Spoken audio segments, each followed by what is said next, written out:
बजाओ ताली के नाच रही माँ काली, के नाच रही माँ काली, के नाच रही माँ काली। सारे भक्तों बजाओ ताली के नाच रही माँ काली।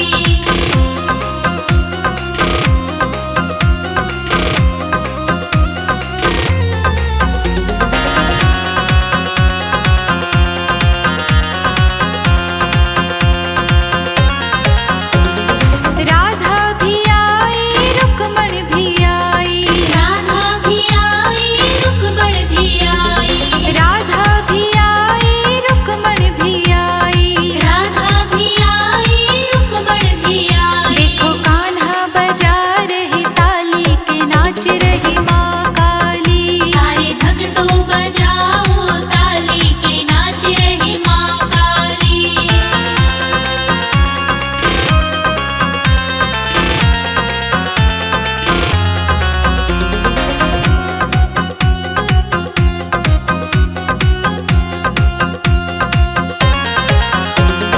सीता भी आई लक्ष्मण भी आई, सीता भी आई लक्ष्मण भी आई, सीता भी आई लक्ष्मण भी आई, सीता भी आई लक्ष्मण भी आई। देखो रामा बजा रही ताली के नाच रही माँ काली। सारे भक्तों बजाओ ताली के नाच रही माँ काली।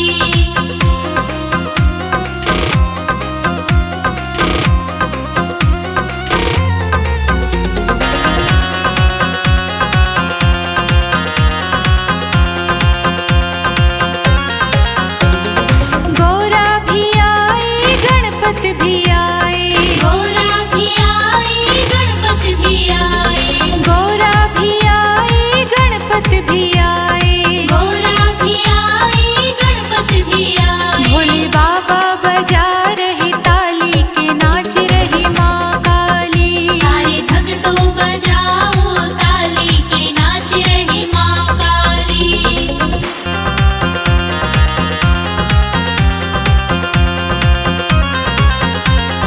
बिल्कुल बगल में मकान मैया जी मेरे घर आना, बिल्कुल बगल में मकान मैया जी मेरे घर आना, मैया जी मेरे घर आना, मैया जी मेरे घर आना, मैया जी मेरे घर आना, मैया जी मेरे घर आना।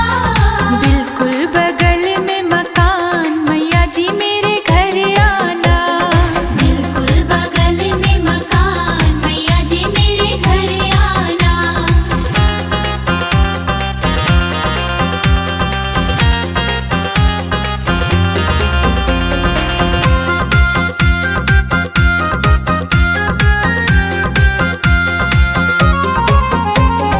मैया तेरे पैर मेरे घर पड़ जाए, मैया तेरे पैर मेरे घर पड़ जाए। तेरा मेरा मेरा तेरा प्रेम बढ़ जाए, तेरा मेरा मेरा तेरा प्रेम बढ़ जाए। एक बारी बन के मेहमान मैया जी मेरे घर आना, बिल्कुल बगल में मकान मैया जी मेरे घर आना।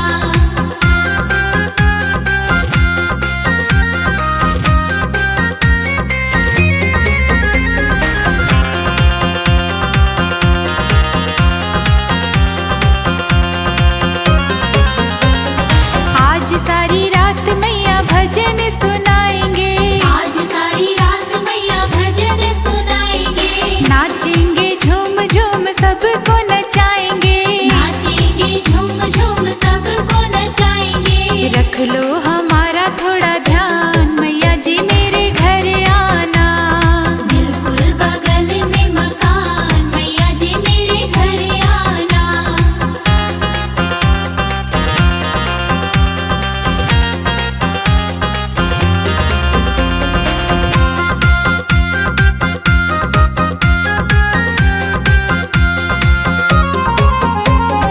आज सारी रात मैया बजेगी शहनाई, आज सारी रात मैया बजेगी शहनाई। ज्योत जगेगी और